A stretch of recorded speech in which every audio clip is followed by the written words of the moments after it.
Welcome to the Finance Marketing Podcast, a show that empowers finance professionals to market their businesses in ways that feel good and actually achieve results. I'm your host, Hillary.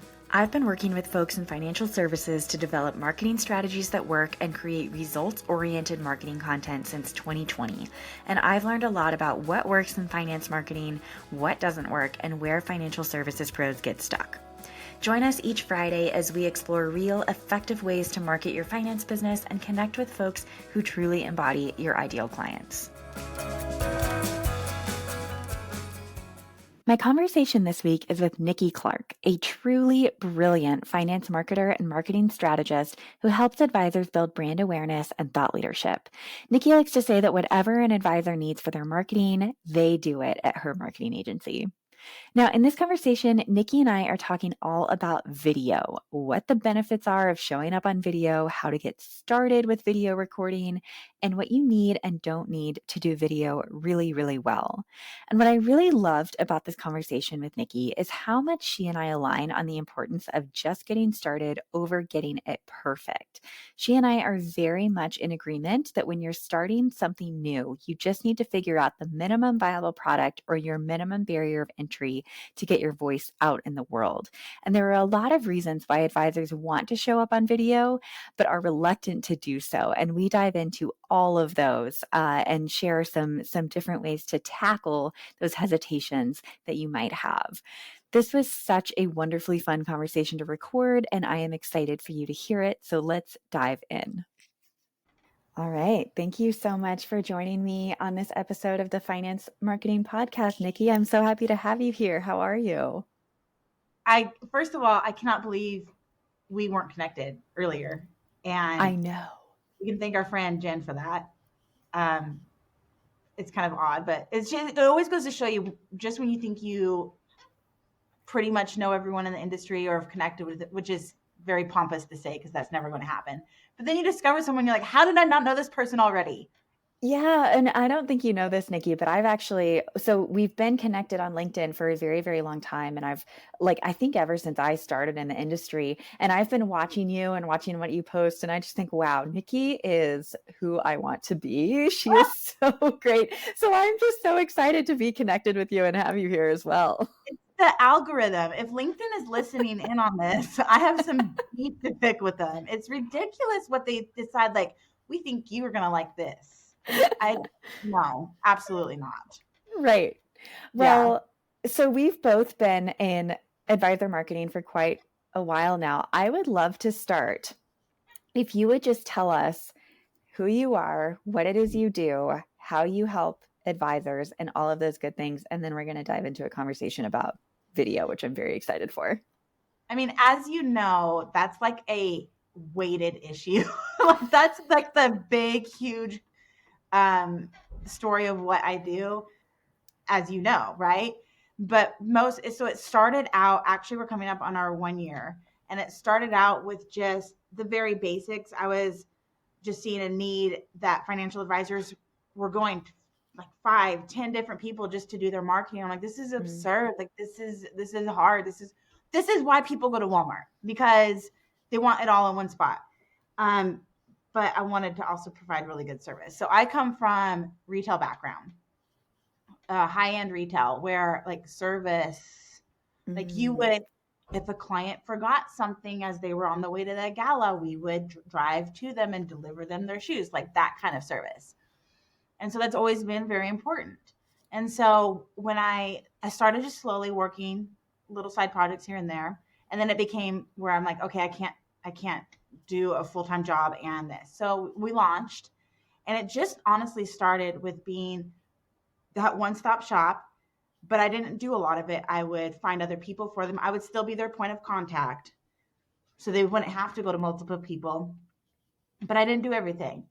And then, as you know, as things happen, come along, you either decide, I want to offer that too, or I'm not going to do that. And I love people who are just 100% like, this is the one thing I do, and I do it really well, and I'm not doing anything else. Mm-hmm. That's not me. Because like I'm a people pleaser, unfortunately, to a fault. And we have figured out there are just 3 services we definitely don't do. Don't build websites, don't run ads, and I don't do event planning at all. Mm, But other than that, we wanted to be able to provide everything for advisors. Um, Mostly because from my years of experience working with advisors, I've been blessed to work with very nice ones. mm, And they're some of the most selfless, giving people to like a fault, to the point where they will run themselves ragged hmm for their clients. And I'm like, okay, I want to be able to help them the way that they're helping their clients. So now, almost a year later, we offer everything except for those 3 items, and really just want to bring a sense of relief. Like when they come to us, I want them just to feel like the stress has been lifted. mm. They can trust and rely on us, to know we never stop thinking about them, and we're always trying to figure out how to best serve them. That's my biggest goal.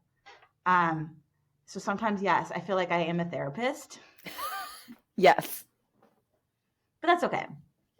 You know what's so funny is I find myself sometimes treading into dangerous business coaching waters where I'm like, okay, I'm not actually a business coach, but it's so hard to see someone doing something and say like, what if you did it this way and it was easier, or those kinds of things. So I feel you there, where sometimes you feel like you're a therapist.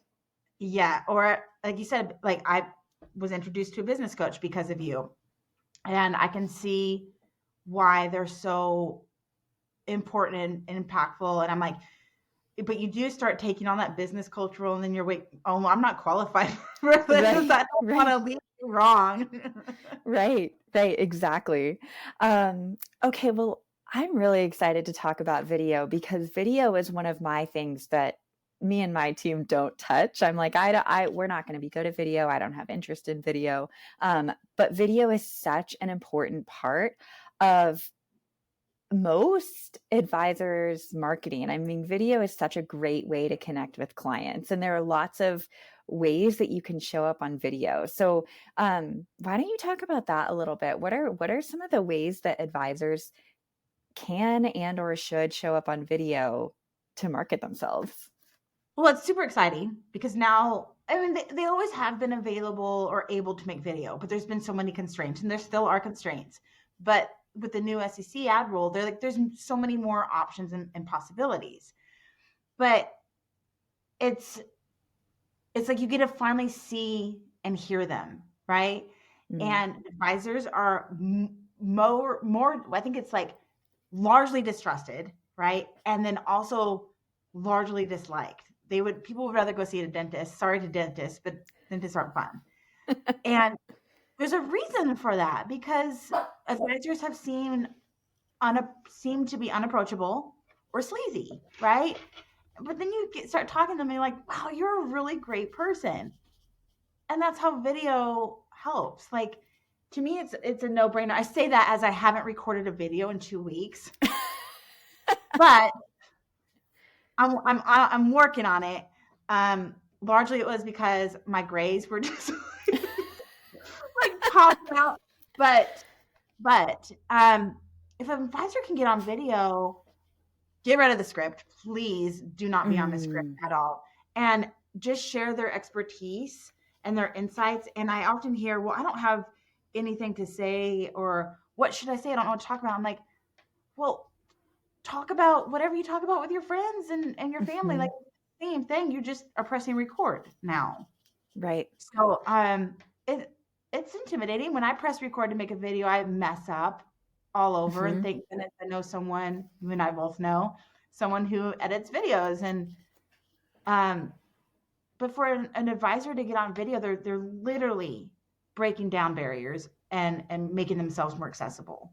Yeah, I'm so glad you brought this up. Before I hit record, you and I were talking about Brian Thorpe, who we both love and who I just had on the podcast a couple of weeks ago. And he shared a statistic that I think it was it the Chartered Financial Analyst Institute?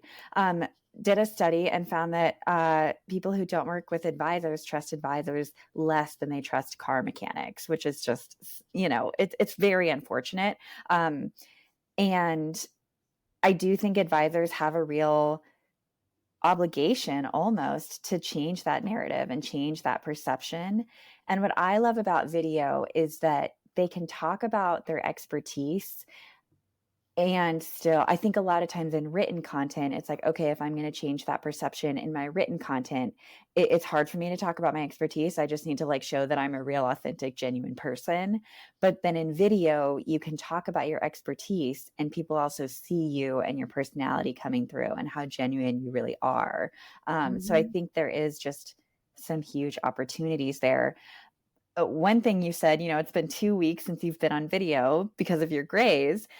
That's something that I really struggle with video. It's like, but I have to put on a full face of makeup and I have to make sure that what I'm wearing looks good and my background is good.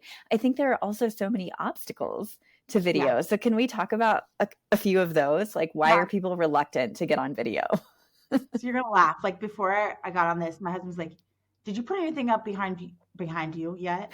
Because I have a bunch of pictures back up in here, but clutter just drives me nuts. I can't stand it. I just want one big picture. And I was like, "No," and he goes, "You need something up there." Mm, I was like, "But I don't wanna."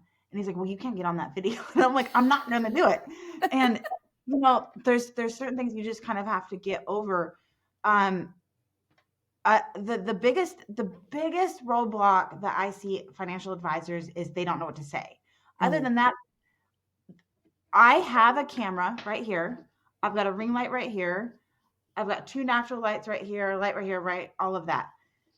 That camera is awful. This is mm, going to be your best source. These cameras on here are phenomenal. And mm. so advisors are no longer saying, well, I don't have the right equipment. Before it was that. Before like, I don't have the right equipment. Really quick, for anyone who's just listening by audio, what did you just hold up? Oh, I just held up my cell phone. Like the cell phone has the best lighting. I don't know what magic is in it, but it picks up like that's all you need. But Mhm, then when it comes to like, well, I don't know what topic to talk about. Well, what do you read and write about all day long? Like there's a million and one topics right there to talk about. And then they're like, well, I don't know what to say. And I'm like, yes, you do. Just you don't get out of the financial headspace and get into like I often say, how would you explain this to an mhm, eighth grader?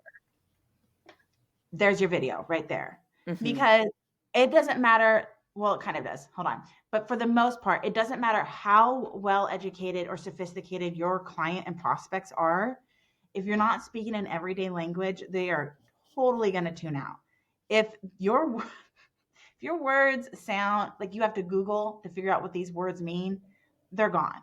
yep, So, creating a video, never ever have a script ever. Um, have some talking points, mhm, but don't read off of a script at all and record it. So we offer services. My clients, I'll give them ideas. Like, here's some ideas for videos. Here's something to talk about. They'll record it. They'll send it to me. It's 10 minutes. I'm like, that's fine. I don't care because I can mm, edit. Just like you told me in the beginning of this, we can edit. Of mm. course, we can't fill words for you or make you look 20. Well, we could make you look 20 years younger now with AI, right? But but give us all the content and we can edit it. Mhm, Like just ramble and just get it out. And what's funny is once you start talking about something you're truly passionate about, like this, it mhm, just comes. It just free flows. Don't try and start out with a video on a topic that you think people want to hear. mhm. Start out with something that you're really passionate about. I have a client in just despises target date funds. And I was like, start out with that. And Mhm. he's got plenty of content now. He's got plenty. I love that piece of advice. It's think about something that you're really passionate about or something that like you have a stance on and other people have the opposite stance. Start Mm-hmm. there because you will have so much to talk about. I also like to tell my clients, and some of this, applies more to like I really want to be posting on LinkedIn, but I don't know what to write about. So a lot of my advice is for writing, but I think it applies is what are the conversations you're having with your clients? Can you recreate those? That's Yes. your content, if That's you're the already content having we these. share. Yeah. So, and I just love it because it makes it so simple. It's like, okay, let me think about all the client meetings I had over the past 2 weeks. What did we talk about? I'm going to turn that into content. And most of the time there are frequently asked questions. Right. Like, what is the large majority of your clients asking you? There you go. Another thing, I made a video, I sent it off to be edited. I have it ready. I haven't posted because I haven't had time, but it's talking about Google Trends. I just discovered there's Google Trends that you can Google Mhm. and see what people are searching for. And then I scrolled down, I'm like, oh, there's a newsletter for it. Hillary, I get a daily newsletter that tells me the top searches for yesterday, Ooh. the last week, the last month. And I got one right here. It is so good. And these are talking points. These are free. This is free insight right now. I mean, obviously there's a lot of talk about tornadoes because last week there was a bunch of tornadoes, Mm. but just 2 or 3 days ago, again, inflation was on the rise. And I know advisors are tired of talking about it, but people are searching for it. Yeah. So you might be tired of talking about it. They're not tired of getting reassurance. They need Right. it. Right. So I recommend Google Trends big time. Ooh, that's such a hot tip. I'm gonna check that out for I'll, myself. I think that's great. I'll forward you the email after this because it's so interesting. It takes me 30 seconds. I'm like, cool, here's some ideas, and I send them off to my advisors. That's so smart. And I think too, one thing when advisors are creating content, it doesn't always have to be directly finance related, right? I mean, everything in your life is somehow connected to finance. And so I love this idea of seeing these trends of what people are searching for. And I mean, if you're serving clients who are living in Tornado Alley, I mean, that's really relevant to them financially, right? And you have some things and insights that you can share that are important for them. So I love that idea too of like, okay, how could I talk about this topic it's not about Roth IRAs or, whatever. But it is still very financially relevant to my clients. Absolutely. Yeah. And when you're talking, so a lot of advisors often ask, I don't know if you get this, how long should a video be? Mm, Of course, there's like best practices, there always are. But if your topic is interesting enough, it really doesn't matter. I think what Joe Rogan's podcast episodes are almost 2 hours long. or more. I mean, as long as it's interesting, I know Roth IRAs aren't the most sexy things to listen to, but you can find a way to make it interesting. Right. Like, you don't have to use financial lingo. You can use Hmm. everyday language. You're allowed to smile. Yeah. And you're allowed to, make jokes as long as you don't say anything that's promissory. Like, have fun in your videos because I guarantee you smile outside of work. Show Hmm. that, Hmm. right? Hmm. I guarantee you smile in your Zoom meetings with your clients. Prospects want to see that too. Just saying. Yeah, Yep. Hmm. Well, when I think video, I automatically think YouTube, but I know that video is so much larger and there's so many more opportunities than YouTube. So where else do you see advisors showing up on video? I mean, YouTube, of course, but where else right. can they take those videos and repurpose them? First, I love how YouTube reinvented themselves Hmm. because they almost stopped. And then they like came back with full force. Now look at them. So that's very inspiring. But yeah, we always think of YouTube. And here's what's interesting. I'm really keeping an eye on it. Vertical. So YouTube still does the horizontal videos and they still are recommending those for the longer ones. But Mm. shorts are vertical and shorts are meant to be 60 seconds or less. Same with Instagram Reels, Instagram Stories. I'm not going to mention TikTok, but I'm going to mention TikTok. We advisors aren't allowed to use it, so that's a moot point. Um, even Twitter. So a lot of videos you're going to start seeing on whatever platform, you're going to start seeing them vertical. Not only because um, the platform itself, like Instagram is largely a vertical platform. Mm-hmm. But most of us are on our cell phones. LinkedIn, the average, what is it? I think usage is about 68% of users are on their cell phone. Mm. So we're too lazy to flip our phone horizontal. We're not going to do that. We want to watch videos vertical. And that's just the direction it's going. Even YouTube is saying, hey, down the road, we might just switch to all vertical videos. Oh, wow. But that's largely because we're on our cell phones watching them. Mm-hmm. And we're not going to, I hate when I have to flip mine horizontal. I'm like, how lazy am I? But Yeah.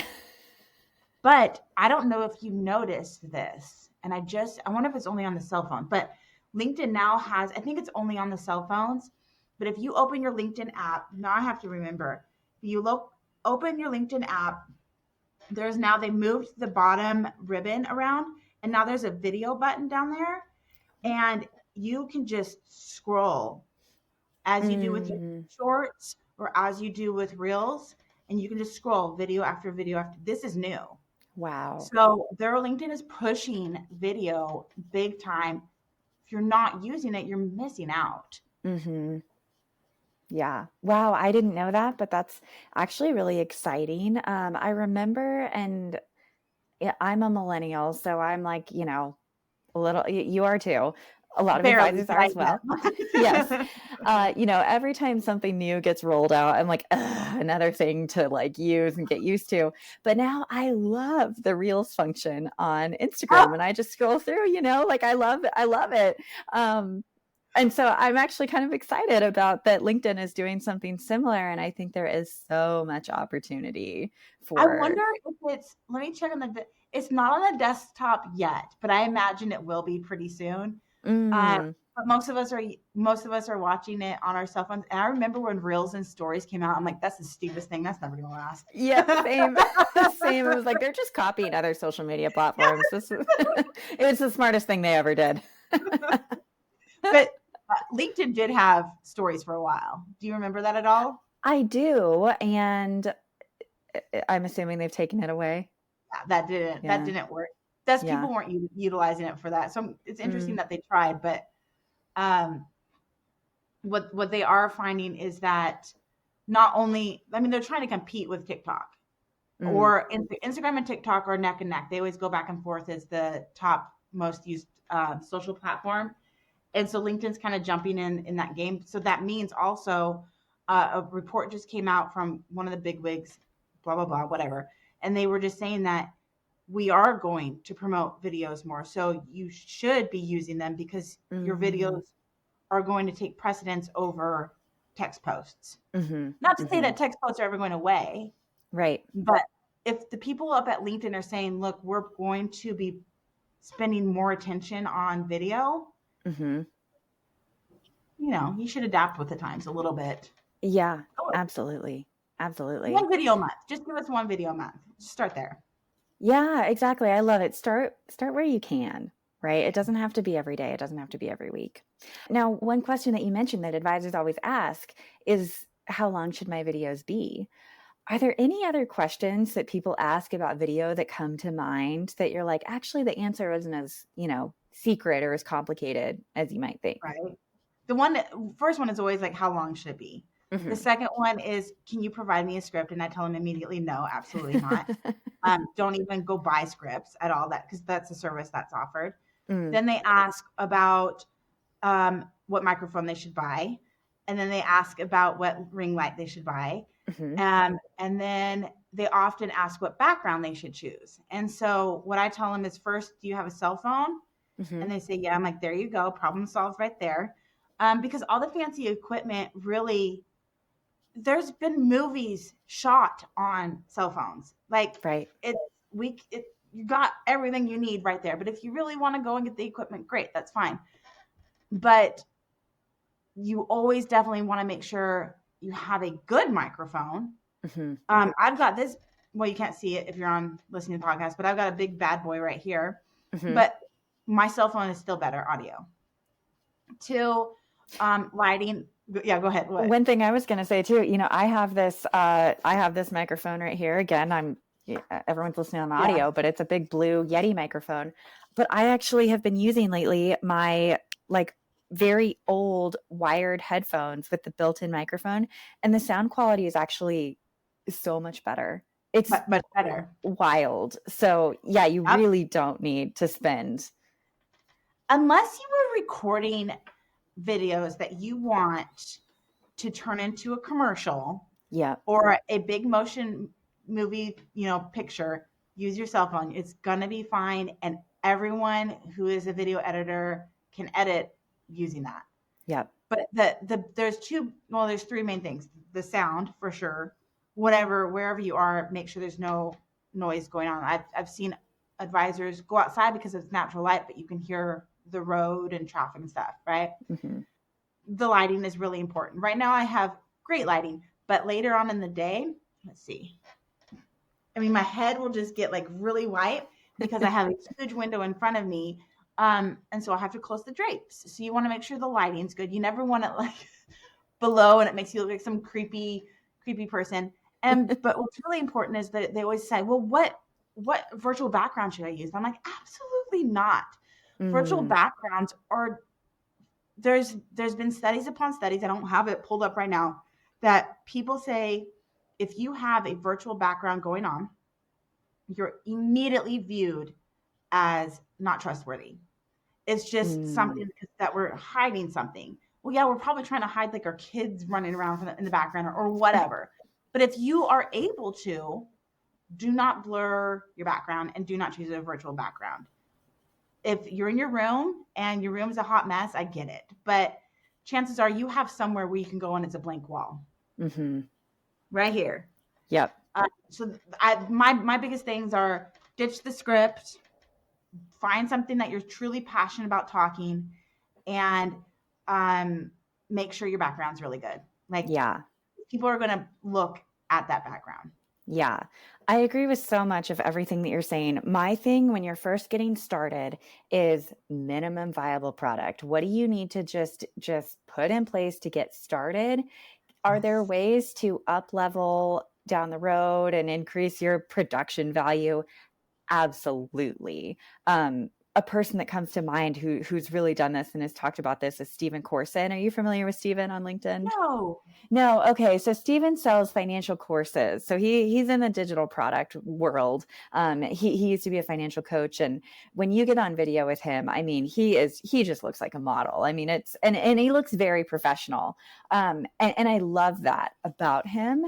But you don't need to do that to get started. Right. That No. he didn't do that to get started. Right. He's done that because he's been on video for years and years and years and is, up leveling and upskilling.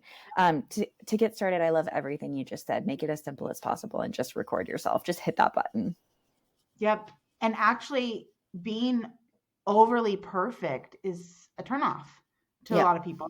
They want to see real. They don't want to see all those filters on a camera and all the stops. They want to see the kind of like the raw, real behind the Yeah. scenes of look. Yeah. I honestly think the one thing that needs to be perfect is your sound quality, right? That's Yes. the most important thing is you need to have good quality sound. Yes. Yes. I have stopped many podcasts because I can't, the sound quality is bad. Right. Right. Yeah. And right now we have a house cleaner here right now. So I have my dogs in the room with me. And I don't know if you heard one of them bark earlier, but I was like, no. No, I did, but it made me happy. So it's a lot. I was like, what? I don't know. Is that mine downstairs? But no, I heard. But It was mine. it's cute. Dogs and kids, like this is real life. Right. This is real life. Work doesn't stop, and neither does real life. Like Yeah. the two go hand in hand. So Yeah. it's fine. Well, Niki, is there anything about video that I haven't asked about yet that you think is important to talk about? I think it's really yes. I think it's super important that like you mentioned, just start. Mm-hmm. Just start. My first videos are very embarrassing, but you know what? Like I'm that much further along now. Yeah. And if advisors are truly trying to reach, there's the cute doggy. If advisors are really truly trying to reach an audience and build relationships and connections, this is how it's going to have to happen. You Yeah. cannot hide behind a profile or an email for so long. And yeah, you're going to eventually have a virtual meeting or in-person meeting. Why wouldn't you want to break down those walls earlier? Mm. Right? So I would just say, just start now and don't worry about being perfect. First of all, no one wants that. There's been studies after studies that show people prefer like the messy looking cookie to like the perfectly circled cookie. Yep. And then you just find an editor. Like, yeah, the editor isn't going to make everything perfect, but they shouldn't. But if you can find an editor that you like working with, it's going to relieve all the stress. Just hit record, and hand it off. And that's Yep. all you have to do. And if someone wants some editing, I can do light editing and I will. But when it comes to videos that, you know, want to look a little bit nicer, I'm sure you and I have plenty of people we can refer them to. Yep. So just get started. It's honestly one of the best things you could do for your marketing. Yeah. I love that. Well, Niki, where can people get in touch with you? Where can they find you? Oh gosh. Okay. So obviously the website, which is nikiclarkmarketing.com. And then my email address is nikki@nikiclarkmarketing.com. Sometimes I have to say it and I'm like, is that my name? And then I'm on LinkedIn, Instagram, and Twitter and YouTube. Now, I also want to make this real side note. Like, I'm not managing all of that. I have a director that does all of that. So I don't ever want financial advisors to be like, oh my gosh, should I be on all those social channels? Right. Sure. Yes. Yeah, I'm on all of those. You'll find me. I'm out Yeah. there. I'll link to all of them in the in the show notes. And I'm also so glad you said that. I think we need to talk about that more is people who are marketing everywhere are not doing it all themselves, right? No. They're outsourcing some of it, if not the majority of it. If not So a majority. yeah, if you're not outsourcing yet, that's okay. You don't have to do everything. Pick one thing and do it well. Yep. Just pick one thing. Yep. All right. I love that, Niki. This has been such a fun conversation. Thank you so much for joining me on this episode of the Finance Marketing Podcast. Thank you very much.